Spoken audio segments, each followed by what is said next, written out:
Let's get it on! Sprawl and brawl, ground and pound. Get ready for an MMA showdown. Now, the ultimate Octagon Insider, Sean and Tristan Ducross.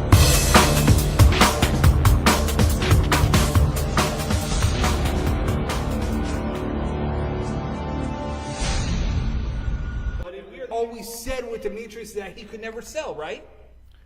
Yeah, and so that was as a boss, Sean, how do you even say that DJ never got the respect he deserved? Boy, he never got it from you.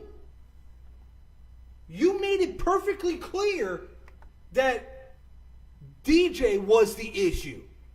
He couldn't sell. It was his job to sell the pay-per-views.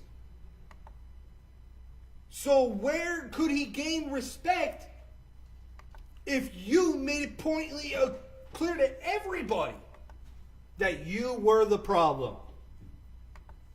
That you couldn't sell? See, and that's the interesting thing about this whole trade with, or lack thereof, I'm not even going to say a trade, just release and sign, is that when you look at Demetrius Johnson, we talked about, oh, you couldn't sell, you couldn't do this, or you couldn't do that. The issue with everybody else in this era is that if you don't talk enough, you're not going to sell tickets. We've said that 100 times, is that in this situation, in the North America, in the U.S., where we're at now, is that if you don't talk, you don't sell. If you don't engage with the fans, you don't sell. That was always the knock on Demetrius Johnson. You can't relate to Demetrius Johnson.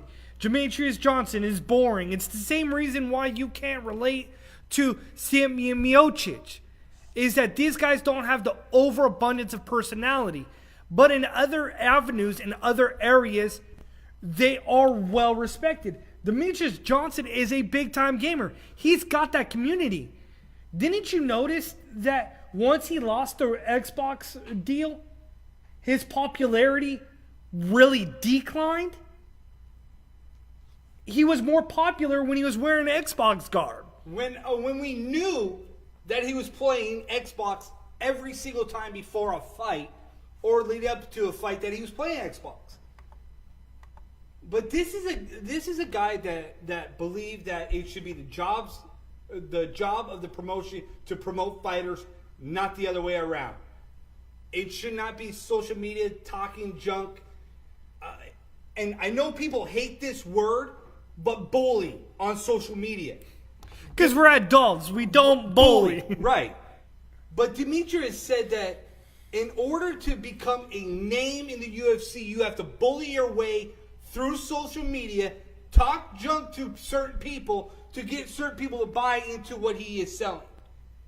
That's one takeaway as to why he went to ONE FC, was because he loved the fact that they were more about their fighters, more about what it means to be an elite fighter. And that's kind of why he kind of was like, dude, you know what?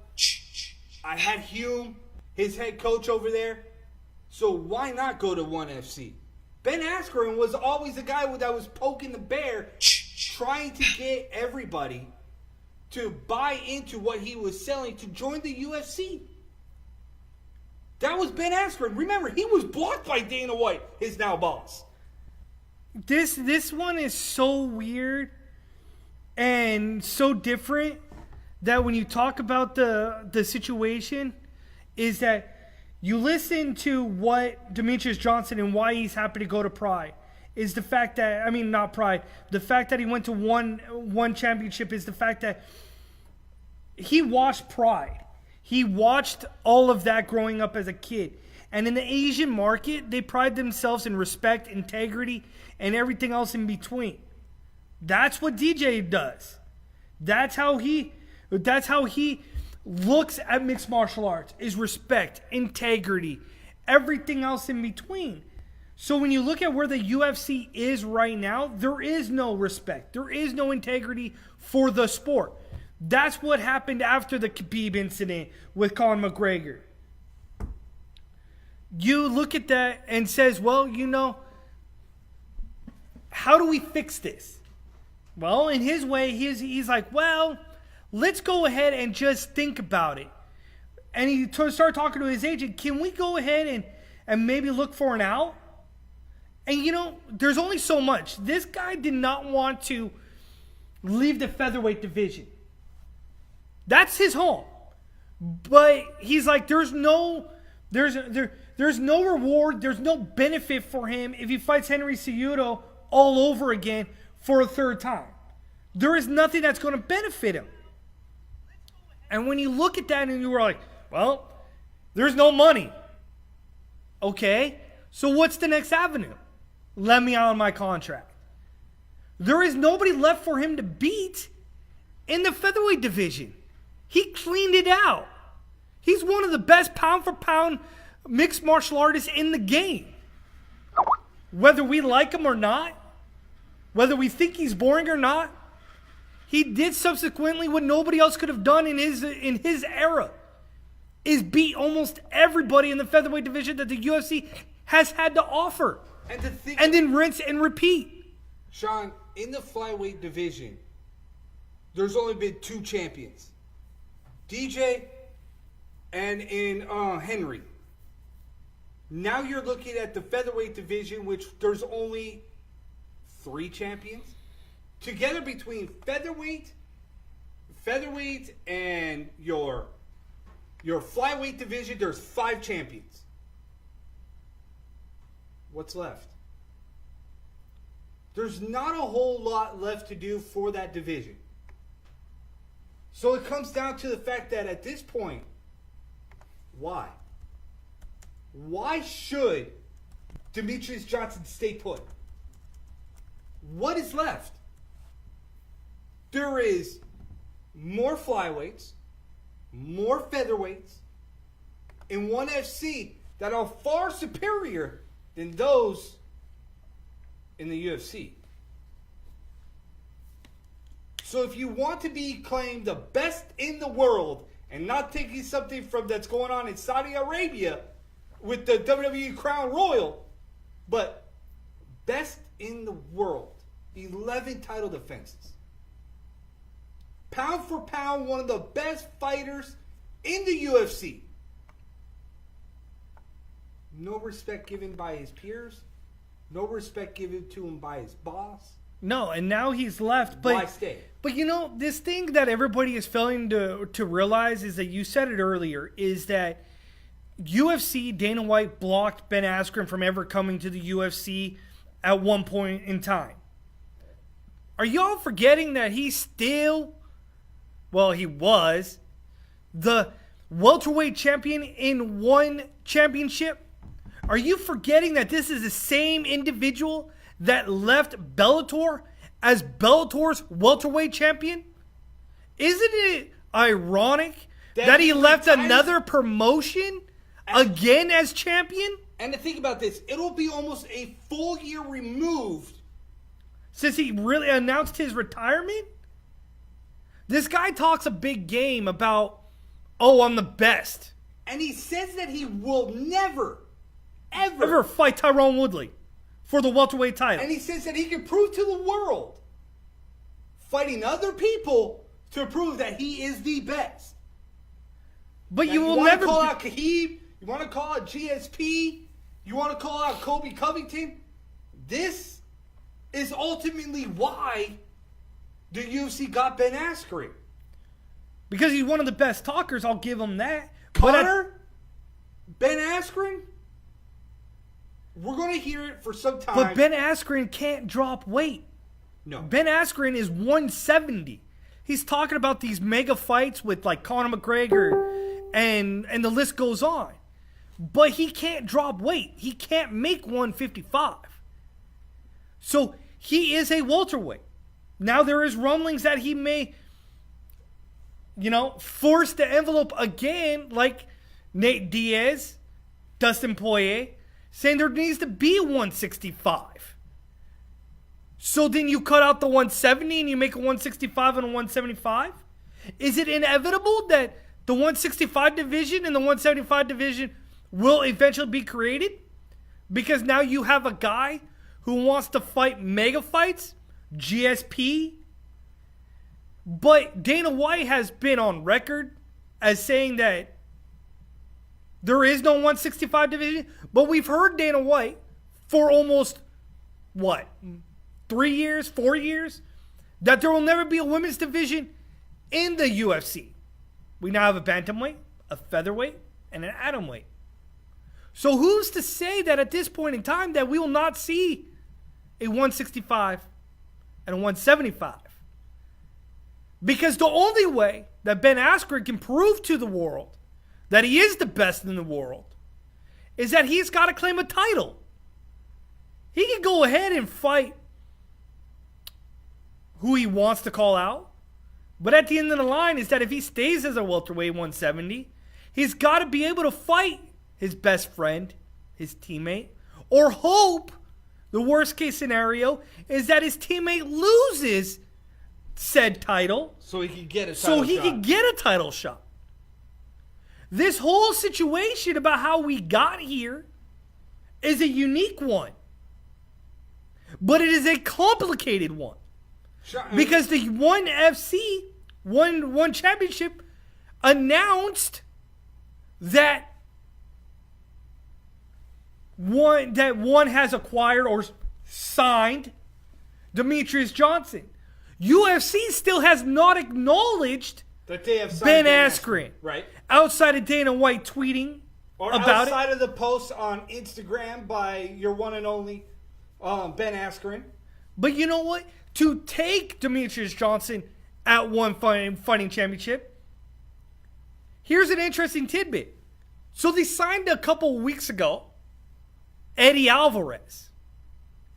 I bet you 10-1, not a lot of you knew that when he signed that contract with ONE Championship, he signed as a stakeholder in ONE Championship.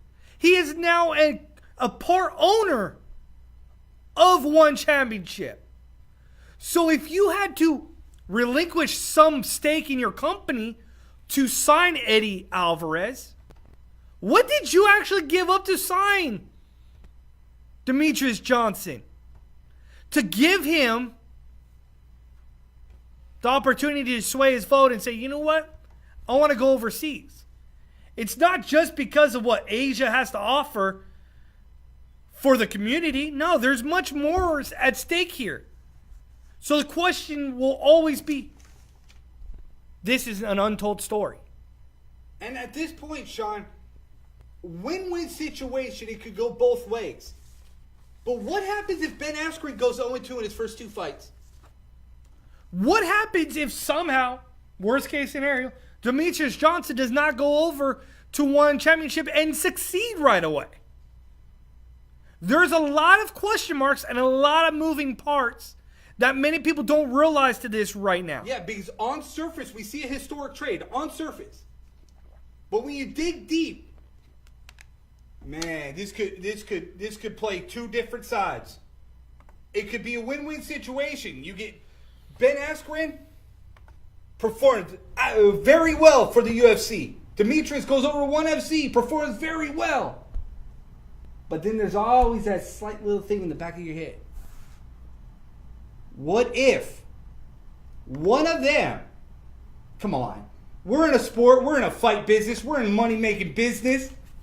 You don't think that in the back of the mind of the UFC, they're wishing that, hey, I hope Demetrius doesn't do well over in ONE FC. I hope we got the better of this and we make money. You don't think ONE FC's over there like, man, I'm done with this headache in Ben Askren. I'm done with it. I hope he goes 0-2 and the backlash that the MMA community starts talking about Ben Askren. Come on. You don't think it's there? We're in the fight business. We're in the money-making business. Demetrius wasn't, let's be real, Demetrius wasn't bringing in money. Ben Askren possibly could. But make no mistake about it, come on. We all have those things in the back of our head. But what does Ben Askren do when he loses all of his sponsors? Did he think about that move to the UFC? Right? Demetrius Johnson, while you say it's about money-making business, Demetrius Johnson has a chance to make more money than he ever did in the UFC. Make no question about it, because he doesn't have to sell himself. He doesn't have to promote himself. All he has to do... That's the job of the promotion. That's all he has to do is be Demetrius Johnson, the gamer, the martial artist, the guy who's all about integrity. November 9th, he will show up at the Heart of the Lion ONE FC pay-per-view. That will be his first ONE FC out there, kind of to get his face out there for the promotion. November 9th, he'll be there. Still no word on Ben Askren. But at this point, what is expected? Only time will tell between these two. But this won't be done, and this won't be the last time all the MMA community talks about this so-called trade. But coming up next, we're going to get Smash Global's own Steve Orosco joining the Sports Warriors right after this break. So stay tuned for more of the Sports Warriors, Sean and Tristan Ducross. You're now listening to the Sports Warriors with Sean and Tristan Ducross every Wednesday at 1 p.m. Pacific Standard Time. You want all your local amateur MMA news? You want a new fresh take on pro MMA? This is your show every Wednesday on IELiveTV.com and Facebook Live. It's time! Oh my... It's time! No. It's time. Bruce, time for dinner!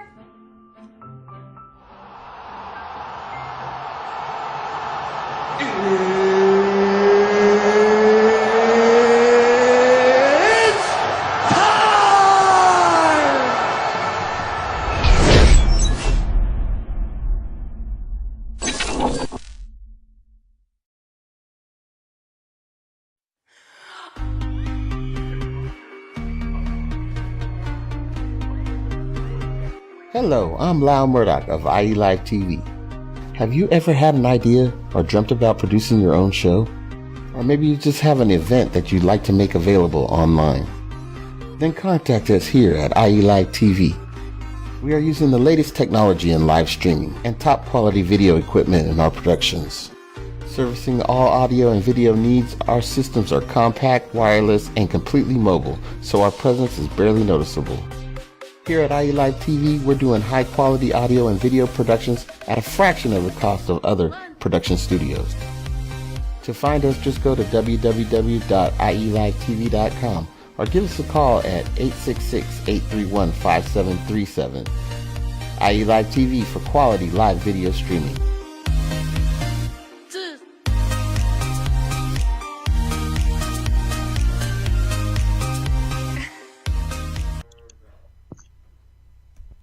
All right, everybody, we are back. We are the Sports Warriors. We are Sean and Tristan Ducross. Right now, we have the man behind Smash Global out here in San Diego. And I got to say that it's an absolute honor because I've been trying to get this guy on our show for a while. Finally, it's happening. Steve Orosco, welcome to the Warriors Den. Welcome to the Sports Warriors. I appreciate you taking the time out of your busy day and joining us, my man. I appreciate it. So, Smash Global, Smash 8 is set for December 13th, Night of the Champions. What can we expect for that show? You know, it's time to take Smash Global to the next level. Right now it's all about the experience. Now I need to start building the fighters and having a legitimate roster that can compete with other major organizations. So I'm going to start crowning champions. So the next show, I'm going to have four fights. All of them are going to be for belts. I think 135, 145, 155, and 205. As you know, I also honor people with every show. You know, the last show was Mel Gibson. Because I'm doing the Night of the Champions, I'm going to have four belts and 4 honorees. As of right now, I have 2, and I'll have 2 more on the way in the coming weeks.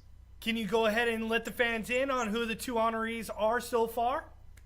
Yeah, I have Sugar Shane Mosley and my all-time fucking villain, Drago, Dolph Lundgren. What?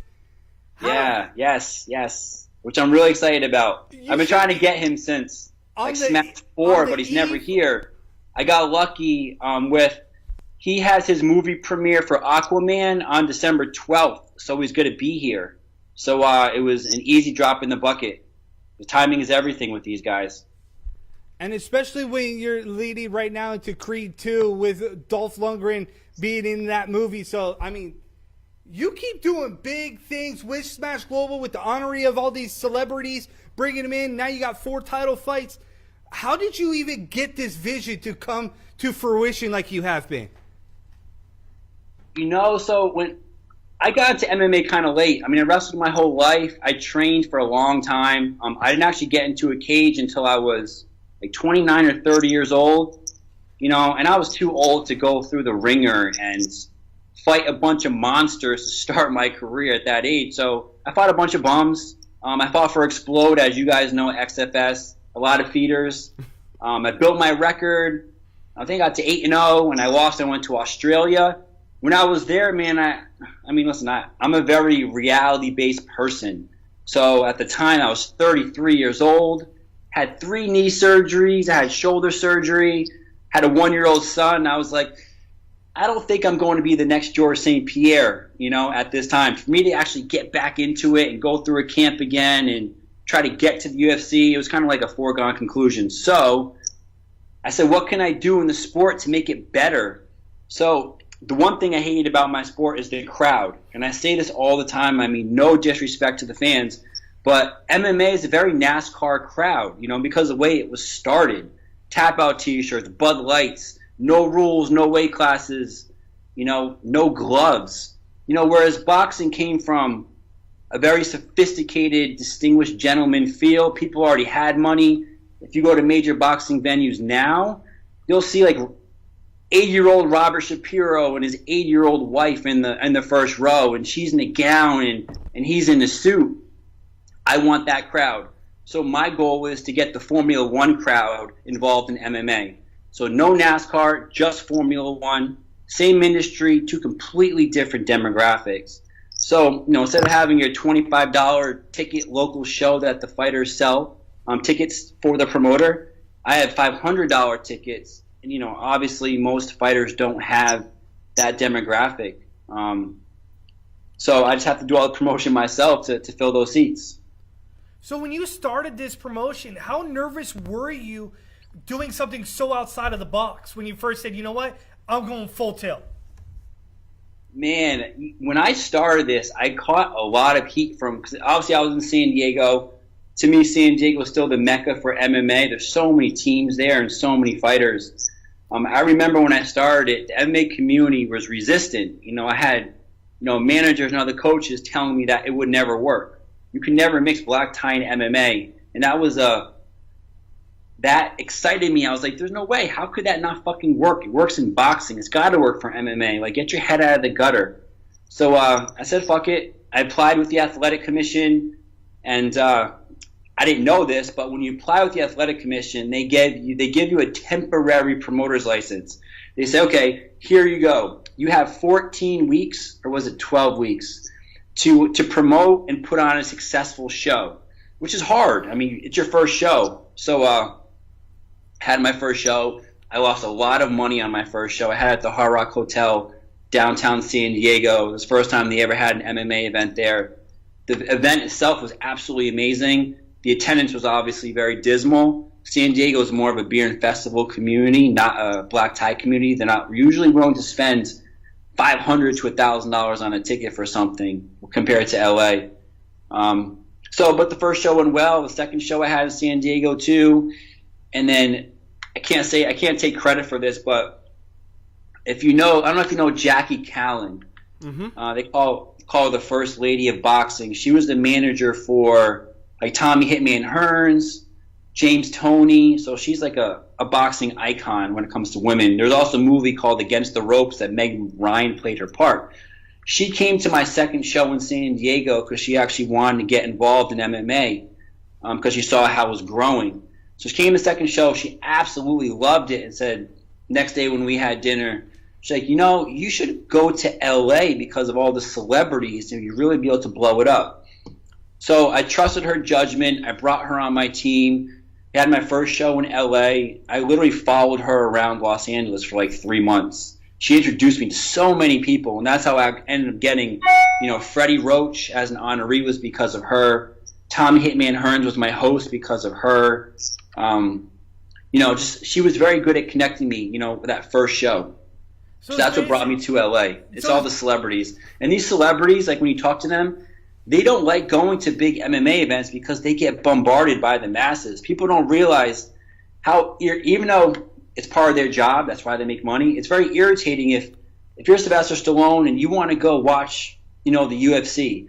For you to get from your car to your seat, you have to take a picture with every fighter, every fighter's girlfriend, every manager, every employee. By the time you get to your seat, you're like, man, fuck this. I'm like irritated. And then when they want to leave, it's the same thing. So I created a pretty good platform for them to come. There's only 250 people. They're not bombarded. And they enjoy it. So that's why they keep coming back. It's a casual setting. Yes. I think that's the best way to put it, is that it takes stress off of the celebrities to just come back, enjoy the environment, enjoy the fights. Because like you said, I mean, we have all been to fights, and it's just insane of how many people want to take photos. Like when I go and cover a fight and I watch our own media people going out there and say, oh, well, I want to take a photo. It's just like, I feel bad because it's like, I'm not the one that wants to take a photo with them because I know what they're probably thinking. It's like, man, I got to do this. I just want to watch a fight. Yes, agreed. You know, and it sucks because even me, and I am no fucking celebrity, but when I have my show, I probably take about 300 pictures with people. By the end of the night, I am so physically and mentally drained, because I'm kind of introverted anyway, that I have a different outlook and respect for these celebrities that have to deal with that every single day of their life. And I know it's part of their job that, you know, they want that Hollywood, they want that money, they have to do it for their brand. But man, like, it's hard. We all have bad days, you know? And God forbid a celebrity says no to someone to take a picture, then all of a sudden they're the biggest asshole in the world. So has it been a little bit easier for you to understand that side because you were a fighter and now you're a promoter? Say that again, I'm sorry? Has it been an easier adjustment for you because you were once a fighter and now you're a promoter to deal with that type of mindset? I want to say yes. I think the most difficult part of the transition for me is it's very hard to separate the fighters and the promotion. So as a fighter, my favorite part of everything is matchmaking. But the worst part of the show is dealing with the fighters too. You know, there's always so many issues. They fall off. They don't make weight. They want more money. They want to renegotiate things that you don't normally see that happen behind the scenes. But I deal with that because I have such a respect for these guys and I understand what they're going through. But again, if I was smart, I guess, I would separate myself from the fighters, have a matchmaker deal with it. I just enjoy it. And I know at some point I'm going to probably have to delegate that part. But right now, when you only have, you know, one show at a time and no overlap, and I only have 4 to 5 fights, I'm able to do it. I would never be able to do like a 15-fight card like some of these matchmakers do. I would lose my shit. Well, talk about the fighters. We're here with Steve Orosco from Smash Global. Steve, giving back to the fighters, giving them a different platform. What exactly have you given to the fighters to make this a different platform for them to come join you? So I think the absolute best part of the night is they are the celebrities of the night. Like after they fight and they're done, I tell them to fucking change their clothes, get their ass back in that ballroom, and go mingle with everyone. And everyone, even the celebrities, want to take pictures with them. You know, that's something that none of these fighters will ever be able to experience, not anywhere else in the world. Obviously, you know, if you go to a major UFC and you're in the back room warming up, some of the A-list celebrities might, you know, get a tour with the commission and go in the back room and meet some of these guys. But this is different. Like, they get to eat and drink and socialize with all the people involved. And these people are like, they want to take their picture. You know, like the last show, my favorite part of the night is the next day seeing all the pictures of the fighters You know, like I'll give you an example. The last show I had a kid named Kanan Kawai on my card. I think he was 4 or 5-0, out of Hawaii. Never left the island in his life. You know, when he came to the show and he was like, holy shit, you know, he's taking pictures with Mel Gibson and Michael Jai White and all these celebrities, and he's just like dumbfounded that he's actually able to do this. And that actually makes me happy, like extremely happy, because that's priceless. And these guys aren't making any money. I don't care what, even if you're, you know, it's your first fight in Bellator, you're making like $1,200 and $1,200. That's not a lot of money. You know, I would probably rather fight somewhere for free on the pretense I could meet some of these people and network than to worry about $1,200. You know, because that kind of money isn't going to change your life, but the people that you meet on that night could possibly change your life. Very true. And you talk about being very happy. You could tell just how happy you are with the success of Smash Global and where you're heading with it. You just exude that as you're talking about your promotion. It's crazy that anybody that's going to watch this is going to see how happy you are, and I think that's infectious. Oh man, thank you so much. You gave me goosebumps. No bullshit. I got goosebumps right now when you said that. Like I have such a passion for this sport, and it's just growing so fast, and I want to do something that is going to make it better for the fighters and the fans. You know. But that's like Dana White, for example. I admire Dana White for some things. I don't have any respect for him anymore. He treats the fighters like they're just fucking greyhound dogs. You know, but at some point, I think all these promotions are going to start cross-promoting, and then the fighters are going to have all of the power, and the promoters won't. So I'm hoping this Ollie Act passes soon. Dude, we've been talking about that Ollie Act for years. Yeah. We seriously need to get it passed. How close do you think it is? I mean, that's tough. I know it's at the Congress level now. I will say this whole last, trade thing between ONE and UFC, I think that kind of went against what the UFC is trying to do. You know, I don't think that they should have did it, only because they're showing that you can cross-promote. And I know the UFC is probably the only organization that's really resistant to the Ollie Act, because they're going to lose money, for sure. They're going to lose money, and they may even lose a couple fighters in the process of something like that. Yeah, 100%. 100%. But I do like the trade, though. That what happened was perfect. I've been saying it forever. Demetrius Johnson belongs in Asia. He's a small guy. They would love him. He would be an icon. The UFC sucks for not spending money on promoting the best fighter in the world. And then Ben Askren, for me, I think he's the best 70-year.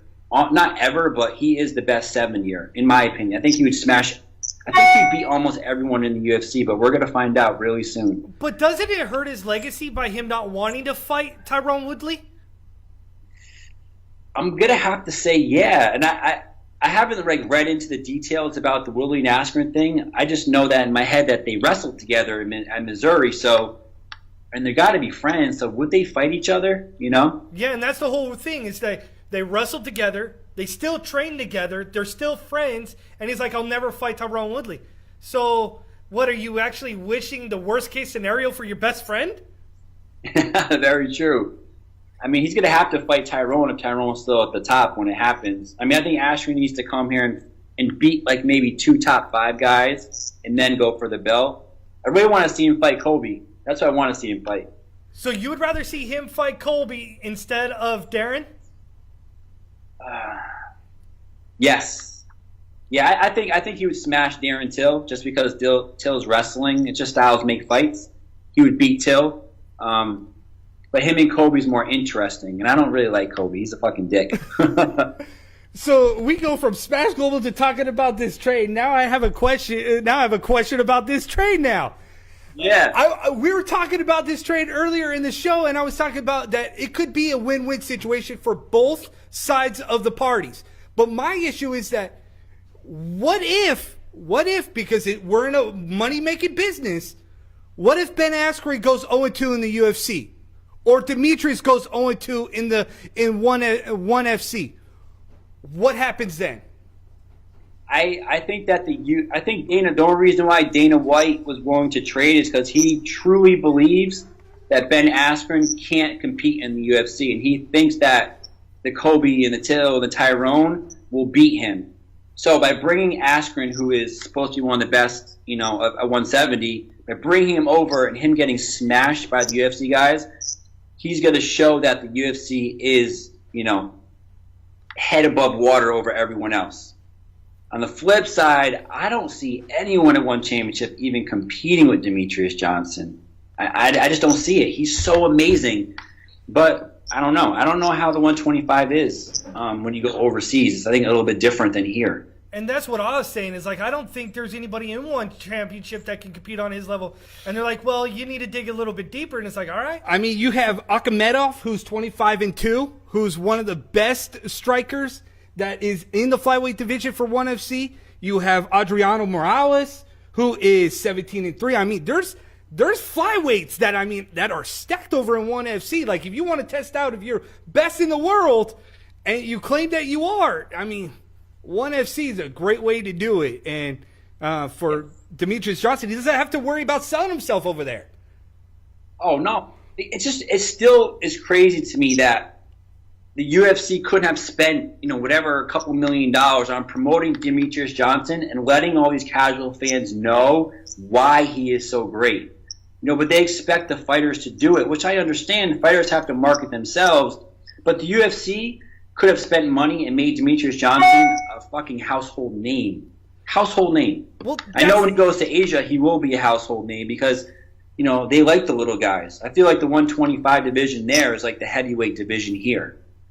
I couldn't agree more. But, as I'm sitting here and I'm listening to you talk about Demetrius Johnson, and I can't help but think about Smash Global and thinking about Demetrius Johnson and the type of person he is with integrity and doesn't want to be that guy like Conor McGregor, but he wanted to be the guy that suited up, that showed up like an NBA press conference where you look nice and tidy.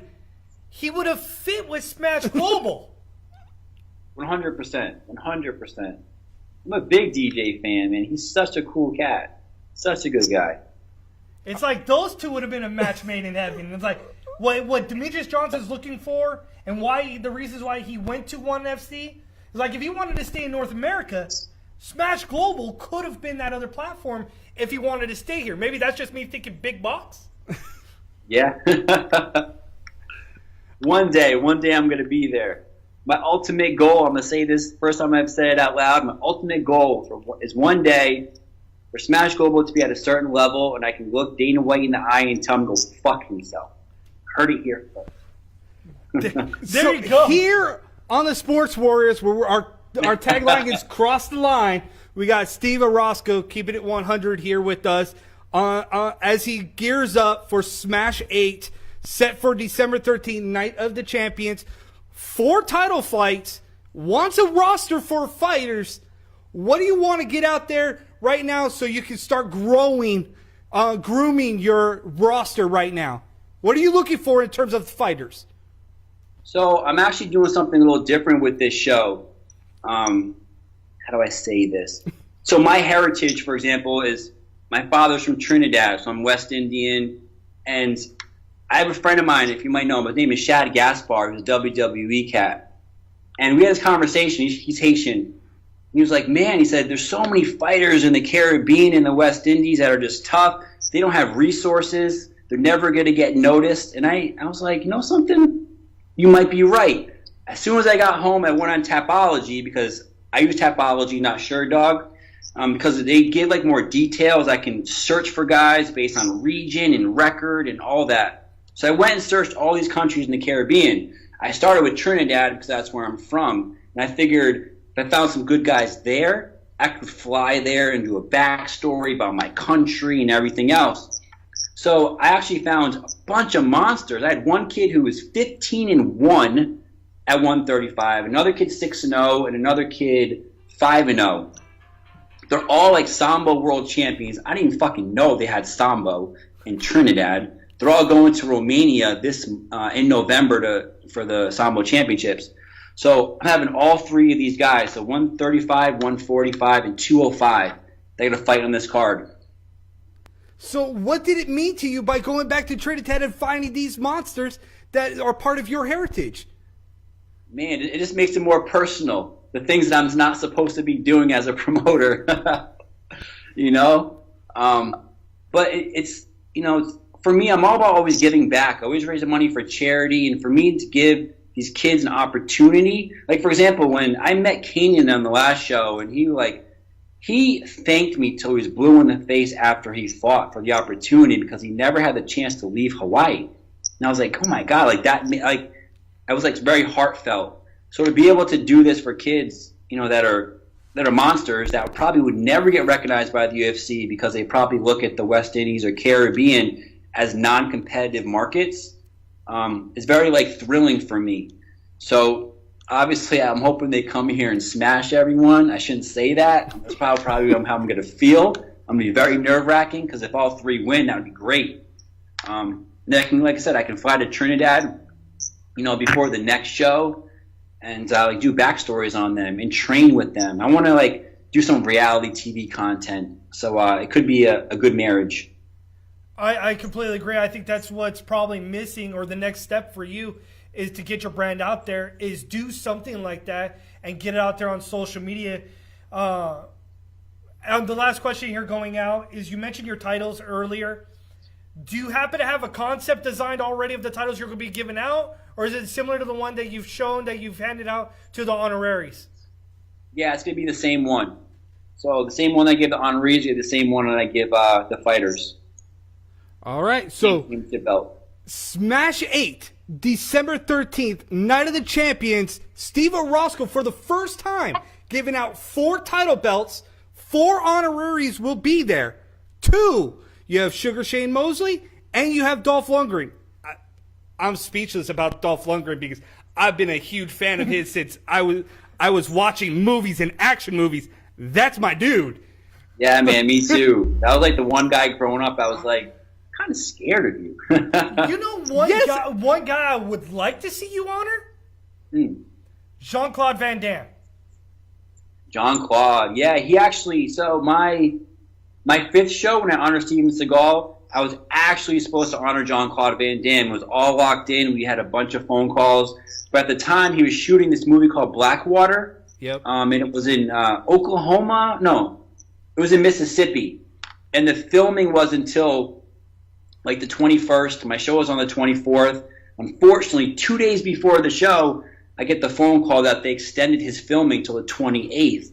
So I was fumbling with no honoree. My backup was Michael Jai White because he's a friend. He was already coming. But I started reaching out to other people, and I don't know, magic of grace. Steven Seagal happened to be flying in. He was in Arizona. He had to fly into California before flying to Mongolia. He was flying to Mongolia that night. So instead, he stopped in L.A., I put him in a hotel for the day. I honored him. After he got honored, he literally got on the plane and flew to Mongolia. This guy, I don't think anybody else could do what Steve Orosco's doing right now for the honoraries, for the MMA community. Absolutely amazing. Can't wait to see on December 13th, Smash 8. My man doing big things out in San Diego, growing this MMA community. Well, now LA. Right, LA. San Diego to LA. Right. But growing this MMA community the way that it should be, like elevated a little bit. Tired of the backyard, backwoods stuff that's going on in the MMA community. Doing something that you believe in and you love. So thank you for doing what you're doing, my man. Thank you. You know, the fighters deserve it. And honestly, like there's real quick, when I had for my first show, I had the Hard Rock Hotel. This was like my affirmation. I met with the Hard Rock. And I met with their director. He said, you know something? We don't want any MMA in our hotel because it adds 0 value. We have to beef up our security. The fans who are going to come, they're not going to spend any money because they don't have any money. And we want to keep our hotel very classy. So I said, whoa, hold on. I'm doing it this way. And as soon as I explained to him what I was doing, he was like, holy shit, done. And that's why I had the Hard Rock. So that was like my affirmation, like the perception of MMA, unfortunately, is what it is. Even though the evolution of fighters is like night and day. Like these guys are so evolved now that they deserve so much better. and Smash Global with Steve Orosco behind that moving train is that change. And people need to buy into it. You're 8 shows in. Let's go. This train is moving. Get on or get off, but this train is moving. Yes, man. Thank you. I appreciate that. All right, my man. We'll catch you on the flip side.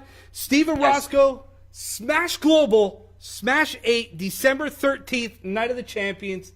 Sean. Thank you for finally coming on the show. It's only been a while. That's very true. Perfect timing, though. This was a perfect one. Absolutely. All right, so Sean, there you go. Finally, Steve Orosco joins the Sports Warriors. I couldn't be even more happier with the interview and how it went. You know, we have always been told that we are the type of the guys that try to change the game and elevate, try to kick everybody to the curb that doesn't belong. We keep it 100% the way that we see it, the way that we call it. Steve Orosco doing that for the MMA community. Black tie event. December 13th, Smash 8. All right. We are going to we'll go to a commercial, come back out, and wrap up the show. But, man, thank you, Steve Orosco, for joining us, Smash Global. We'll be right back. Right, UFC 230 time. You're now listening to the Sports Wars with Sean and Tristan Ducross every Wednesday at 1 p.m. Pacific Standard Time. You want all your local amateur MMA news? You want a new fresh take on pro MMA? This is your show every Wednesday on IELiveTV.com and Facebook Live. It's time! Oh my. It's time! No. It's time. Bruce, time for dinner!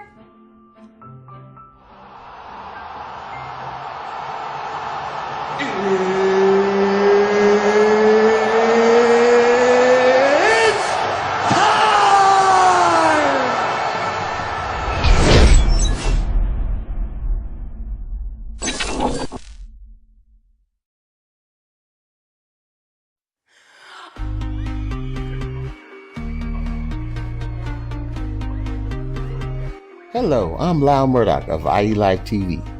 Have you ever had an idea or dreamt about producing your own show? Or maybe you just have an event that you'd like to make available online? Then contact us here at IE Live TV. We are using the latest technology in live streaming and top quality video equipment in our productions. Servicing all audio and video needs, our systems are compact, wireless, and completely mobile, so our presence is barely noticeable. Here at IE Live TV, we're doing high quality audio and video productions at a fraction of the cost of other production studios. To find us, just go to www.ielivetv.com or give us a call at 866-831-5737. IE Live TV for quality live video streaming.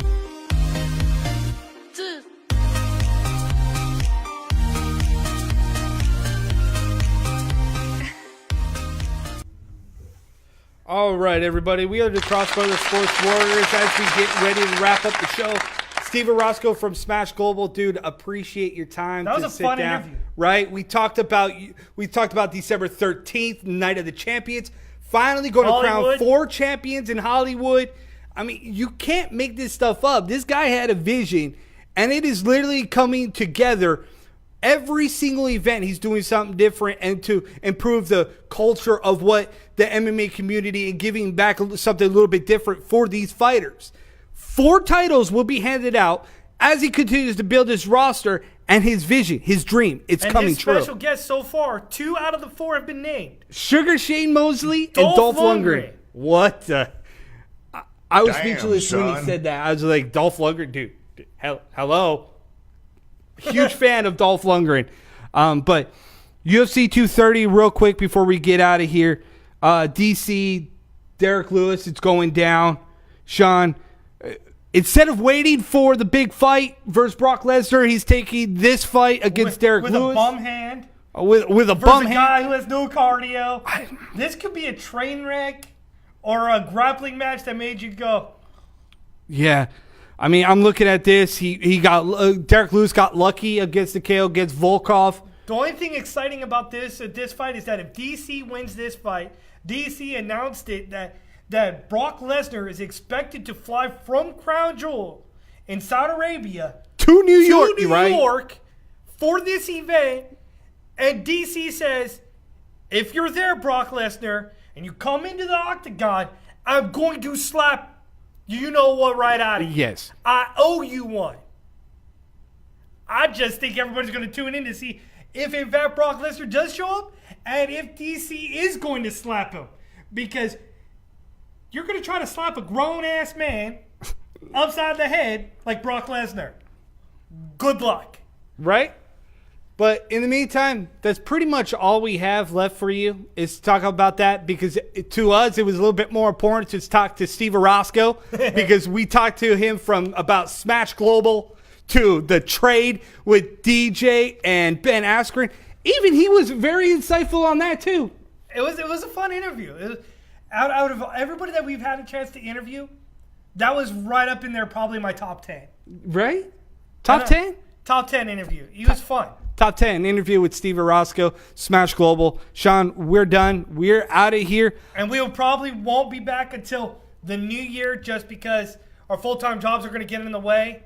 I got my mother-in-law coming in next week, in the next 2 weeks, or the next week. I'm so confused on the date. Partly why I'm still happy that I'm single and I don't have to deal with in-laws. Just saying. I have my in-laws coming in, my mother-in-law coming in, and then Thanksgiving, and then Christmas. So it'll be hard for me to find time around everything going in. So hang in there. We may pop up. We may not pop up. Right. We don't know yet. But if we can, then we'll get with our producer, Lyle, to our left. But in the meantime, we're the Ducross Brothers Sports Warriors. I'm Tristan Ducross. Happy Halloween. Right. Happy Halloween. Thanksgiving. Special Merry guest Christmas. going out. The man, Jason. Yes, sir. Enjoy Halloween. Be safe out there. We're the Ducross Brothers Sports Warriors. YouTube, the Ducross Brothers, the Sports Warriors. Facebook, the Ducross Brothers. Facebook, Sean and Tristan Ducross. iLiveTV.com. Till next time, we're signing off.